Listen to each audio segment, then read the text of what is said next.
Once upon a time, Buddha was sitting with his disciples. One of them asked him, "My Lord, what is karma?" Buddha said, "Let me tell you a story. After that, you will understand the karma very well." Then Buddha started telling a story to his disciples. Once a king was touring his kingdom on his elephant. Suddenly he stopped in front of a shop in a market and said to his minister, "I don't know why, but I want to hang the owner of this shop." The minister was shocked. But before he could ask the king why, the king had moved on. Next day, the minister went to that shop dressed as one of the locals to see the shopkeeper. He casually asked him how his business was faring. The shopkeeper, who was a sandalwood merchant, replied very sadly that he had hardly any customer. People who'd come to his shop, smell the sandalwood, and then go away. They would even praise the quality of the sandalwood, but rarely anyone buy anything.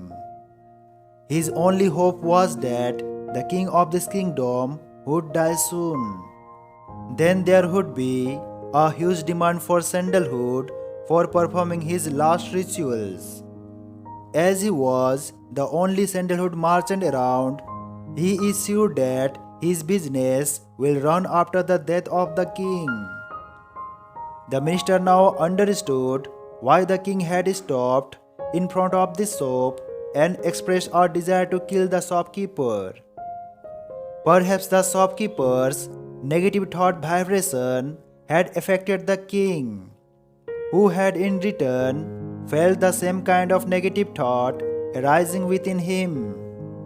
The minister was a very wise man. He pondered over the matter for a while. Then, without revealing who he was or what had happened the day before, he expressed a desire to buy some sandalwood. The shopkeeper was pleased. He wrapped the sandalwood and handed it over to the minister. When the minister returned to the palace, he went straight to the court where the king was seated and reported that the sandalwood merchant had sent gift for him. The king was surprised. When he opened the package, he was pleasantly surprised by the fine golden color of the sandalwood and its lovely fragrance. The king was pleased. He sent some gold coins to the sandalwood merchant. The king also felt sorry in his heart that he had unpleasant thoughts of killing the shopkeeper. When the shopkeeper received the gold coin from the king, he was astonished.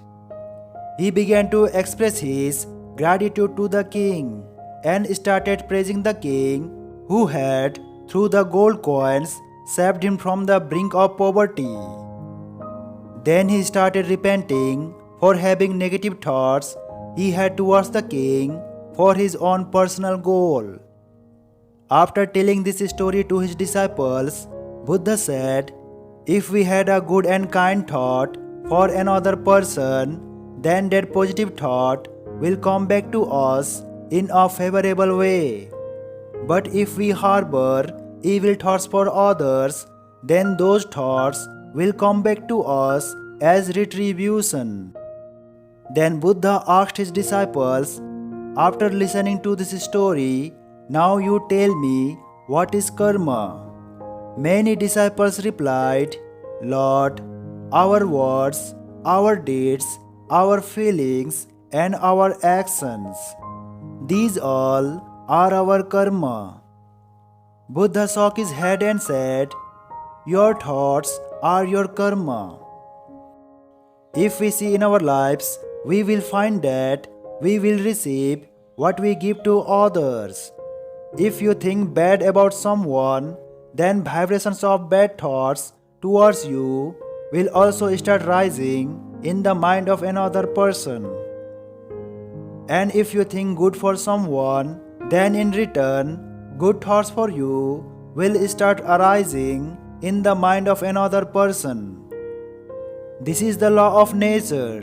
As we do, so we will get. Everything is about reaction and reflection. Good thoughts, good deeds, and good actions will get back the same, and bad thoughts and bad deeds will also give you back the same. Therefore, never wish bad for others. Don't waste your time on revenge. Those who had done wrong to you will eventually face their own karma. You need not to wish bad for them, you only wish good and do good for others with your mind and with your actions. Because what we give to others will come back to us again.